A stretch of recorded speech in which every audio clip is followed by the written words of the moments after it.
Hey y'all, it's May the 21st, 2018, and this evening it's getting dark. It's getting dark pretty quick. This evening there won't be enough time for a live stream. So that'll be some other unknown mysterious time. In the meantime, I was inspired to talk to y'all about a couple things, share with y'all and see what exactly your thoughts are about it as far as the student loan crisis. A lot of people will call it a crisis. Student loan, the debt, the student loan debt crisis. People have been talking about it for at least a decade, perhaps 2 decades, about the student loan debt crisis. See, it just gets bigger and bigger. I was inspired. See about leaving a link below to the video in which I was inspired by. It was another Red Pill Philosophy.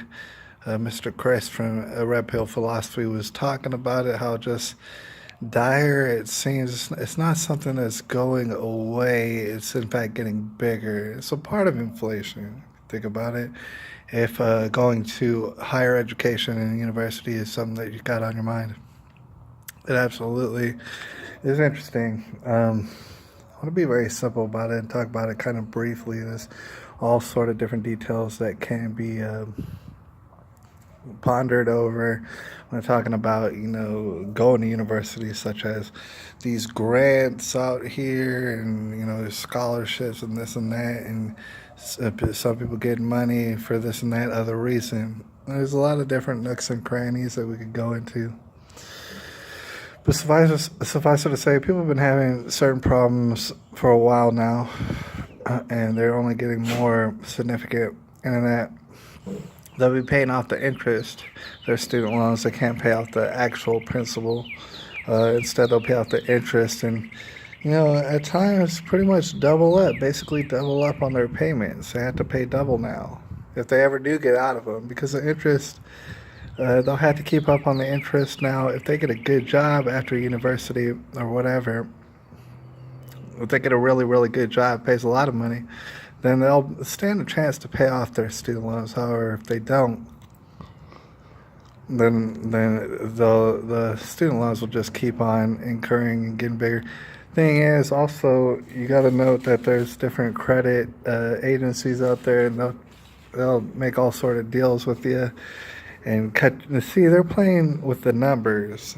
And again, like when you're considering the people who administer the student loans and the creditors that take over the student loans, really they're just ultimately what they're trying to do is get every last possible cent out of you that they can. Right? We're speaking about in general, people who have student loan debts. Everybody's individuals, everybody has different stories and backgrounds, obviously, but we're talking about the fact is what they're trying and attempting to do is squeeze every last little cent out of people that they can. It's not that they need people to pay the entirety of their student loans, because you have to understand that they know that that's not possible. All right? When you're thinking about money and stuff, our money in particular, most money around the world, is debt based. It's based on debt. There has to be debt, right? Because basically, and this is just being very brief about it, when banks started loaning out money and putting it out and expecting interest back, what's interesting to note about that is you had to create more money in order for this to even be possible. People can't pay you money that does not exist. And so with that in mind, they kind of tag teamed up with governments. They said, you know what, we're charging people interest. We're charging them money that doesn't exist, but we want to see the money back. And the government was like, well, I guess we're just going to print all sort of money, more money, so that their money equals less money, but they had to take that money and give it back to you, all right, the banks. So that's a simple way to put it, all right? Basically, the whole idea, the birthing of interest was to have you pay money that doesn't exist. Therefore, governments and things of that nature had to print more money in order for you to even try and get it to happen. Now, the thing is, you don't owe them that money. In principal, you do not owe them anything except principal. Interest is just a bonus. Interest is what you're paying them back, which pretty much constitutes of money that does not really exist. It doesn't exist yet. The money that they want you to pay them does not exist yet.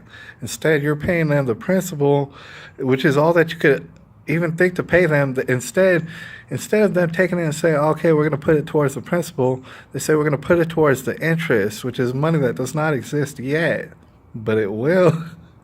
Basically, they're playing with the numbers.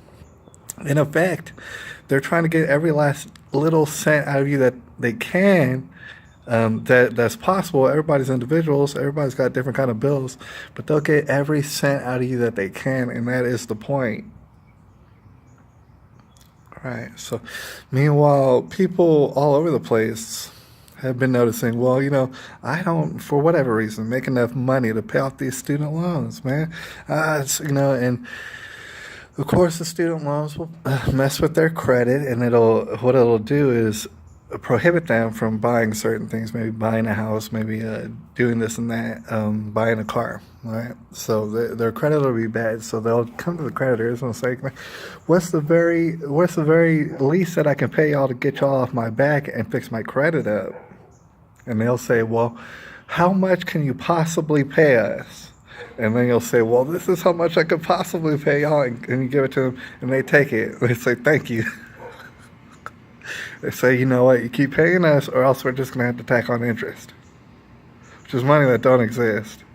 Right, technically speaking. Used to be laws against it, actually. A lot of people don't really look too far back into it, but they were called usury laws. There were laws against charging interest simply because you're charging people money that does not exist.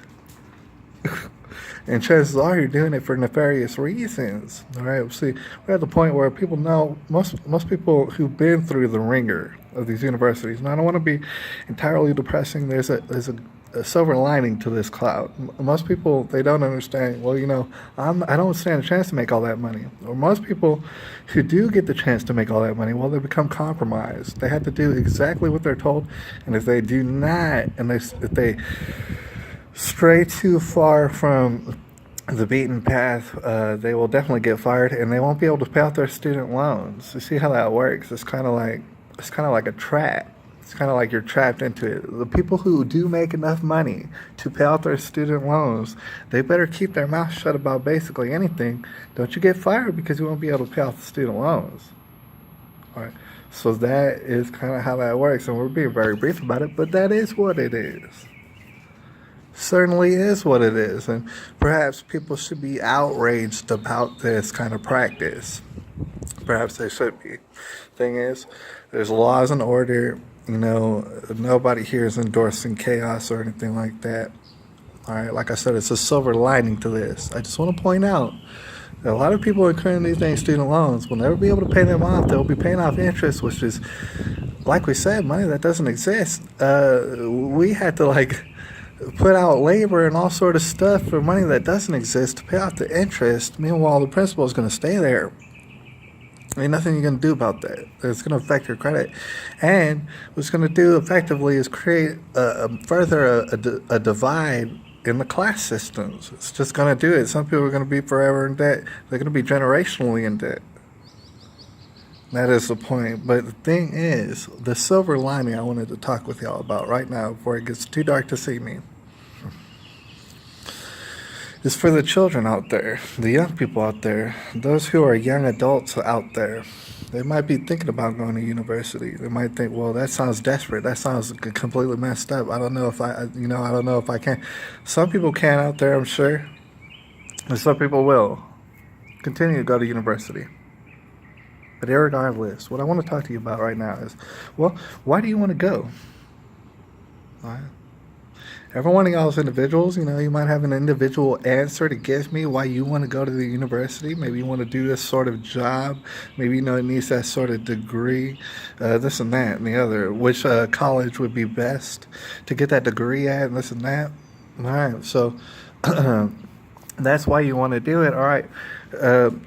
Let's give a couple of examples. I mean, the typical ones. I want to be a doctor. I want to be a lawyer. I want to be this. I want to be a that. All right. How do you do that today is what I'm asking you. do that today. What I'm suggesting here for you right now is that all these degrees, very expensive degrees, that you can go get and get student loans, which are remarkable. They'll never give you some sort of loan that big at that age unless it's a student loan. You got to understand, it's remarkable. It's a remarkable amount of money. All right, so you got to think to yourself, well, I want to be a doctor, for example. Well, why do you want to be a doctor? That's what I'm asking you. Today, what's your interest? Do you have an interest in it? All right, do you want to help people get well? Because there's a lot of doctors that don't do that, unfortunately. There's a lot of doctors who don't do that, and there's a lot of doctors who have a lot of student loan to worry about and this and that, and they really can't stray too far from the beaten path, things of that nature. There's also a great deal of what you would call what's the word for it? The kind of doctors who they don't deal so much in chemicals as natural things, organic medicines through food and things of that nature. Those kind of doctors really, for some reason or another, they are getting killed at a disproportionate amount, like murder, suicide. And I know that that's weird. That's something to think about. But I'm asking you today, why do you want to become a doctor? All right. Now, if you dig deep inside of yourself as a young child, you might really understand either you want to help people get well, which is not really taking place very much these days, or you want to make a lot of money. And if you do want to make a lot of money, well, that's all right, but you have to understand you're going to have all sort of student loans and stuff like that. You're going to have to pay them off. You're going to have to say whatever it takes. You're going to have to sell whatever it takes. Whatever little pills and stuff they want you to push, you're going to have to do it. Period. All right? Pay off those huge student loans. They're going to be huge. You know what I'm saying? You're going to want to pay them off, or else you're not going to be able to live all extravagantly. Stuff like this. Now, however, there might be some children out there, young adults, and they think to themselves, well, I want to be a doctor because I want to really help people. I see it and I understand it out there. People might be of bad health. I'm from the world capital of diabetes, all right? So I understand wanting to be a doctor to help people. You could help people today. All right? I'm not saying to lay people down and cut them open and stuff. You're not a surgeon. But what I'm saying is you could look into that today and start today. And in fact, every day that you don't, you're wasting your time. All right. Perhaps you want to be a professional high school student. All right. That's the thing about it. High school ain't going to train you up to do nothing or be successful at nothing except being a high school student, unfortunately. All right. That's what it's going to have you do. To go out in the real world is something that a lot of people are thinking about more and more these days. There's going to be a lot of people who don't even bother going to a day in college. For what reason? They're giving up on it. There's no promise to it no more. I'm going to give y'all a quick example before I get up out of here. All right? I'm dealing recently in manufacturing. All right? So manufacturing, you know what I'm saying? You have to know how to do a certain amount of math. All right, pretty much that does come. I mean, obviously, with any manufacturing, you're going to have to have basic math skills. All right. There's companies out there, I'm telling you right now. I know one in particular. There's companies out there in which they can't hire folks because the folks can't do basic math, and that's why, like, the company wants to hire people. They want to build. They want to give people, it's pretty sweet jobs, to be honest with you. Pretty well-paying jobs. If those people could do basic math, right? All these people, the great majority of these people who come through and fail the basic math test and therefore cannot be hired, those people have graduated from school. All right, in all sort of ways. I guarantee you, every one of those people who graduated from middle school has definitely, for certain, already learned all the basic math skills that they would need to pass that test, but they don't have them. Why is that? They don't have them anymore. They learned them one time. They learned them a long, long time ago, and then subsequently, they learned a whole bunch of things that were completely unnecessary. Now, all the different math skills that you'll need to know to become a doctor, I couldn't tell you. Probably a lot. To become an engineer, that's probably a lot. To do something like get into manufacturing and machining and stuff, man, all you need to know is basic math. You learned it in middle school. So what were you doing ever since then, you know? Learning history that didn't help you at all. In fact, it kind of hindered you in many ways. All right? You learned history, you learned this and that about chemistry. A lot of stuff you ain't going to need it. It's really just kind of a waste of everybody's time. But the thing is, that's how we've been indoctrinated to do it. All right. And also there's laws against it, so I would not suggest for anybody to break the law and stop going to school. Although a lot of people do stop going to school and they just get their GED and just whatever, coast. All right. I'm not suggesting for you to do that, but what I would ask you to consider is that is doing what you want to do, but doing it today. Finding out how to do it today. Really having an interest in doing it today. All right, whatever it is you want to do. On the side, you know, there's time for hobbies, there's times for this and that. But for the most part, what is it that you want to do? Find out. And you'll be surprised to know that a lot of these things that you think need a college degree do not need a college degree at all. That's a scam. They're scamming y'all. All right. Anyways, we've spent enough time out here. It's about to get dark. Pray y'all all have a blessed Sunday evening. It's May the 20th. We're all up in the tribulation. 21st, I believe, 2018. There's Bella, and we'll holler at y'all a little bit later.